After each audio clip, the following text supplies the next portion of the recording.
আমরা দেখতে পাই আমরা অনেকে শিক্ষিত হই অনেক বড় বড় জায়গায় যাই, কিন্তু আমাদের এই এলমটা মানুষের উপকারের কারণ হয় না, মানুষের অভিশাপের কারণ হয়।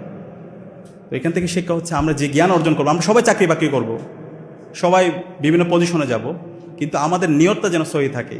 আমি যে পজিশনে যাই না কেন, সেই পজিশনে গিয়ে যেন আমি সমাজের সোর্স অফ বেনিফিটের কারণ হই, কল্যাণের কারণ হই, আমার মাধ্যমে কোনো যেন অকল্যাণ না হয়। সেই ধরনের শিক্ষা আল্লাহ রাসূল ইসলামের সিরাত থেকে আমরা পাই। দ্বিতীয়ত আমরা দেখতে পাই আল্লাহ রাসূল ইসলামের পুরো জীবন জুড়ে তিনি ইনসাফ এবং আদালতের কথা বলে গিয়েছেন।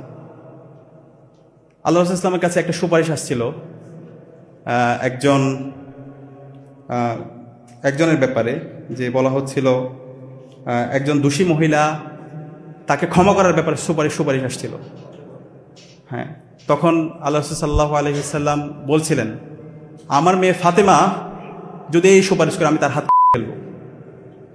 এই ধরনের ইনসাফ এবং আদালতের ব্যাপারে তিনি স্ট্রিক্ট ছিলেন। তো আমাদের এখান থেকে শিক্ষা হচ্ছে আমরা সবসময় ইনসাফ এবং আদালতের প্রশ্নে যেন সবসময় অটল থাকি, কারোর প্রতি কোনো জুলুম না করি, কোনো ধরনের যেন বৈষম্য না করি। সেটা হচ্ছে আল্লাহ রাসূল ইসলামের জীবন থেকে শিক্ষা। আমরা এখানে ঢাকা বিশ্ববিদ্যালয়ে যারা আছি, আমরা আগামীতে রাষ্ট্রনায়ক হব, আমরা রাষ্ট্রের বিভিন্ন পজিশনে যাব, এই জায়গায় গিয়ে আমরা যেন কোনো ধরনের জুলুম না করি, এবং যে পজিশনে থাকি, আমি যদি পরিবারের একজন সদস্য হই, পরিবারের সকল মানুষের উপর যেন আমি ইনসাফ কায়েম করি। আমি যে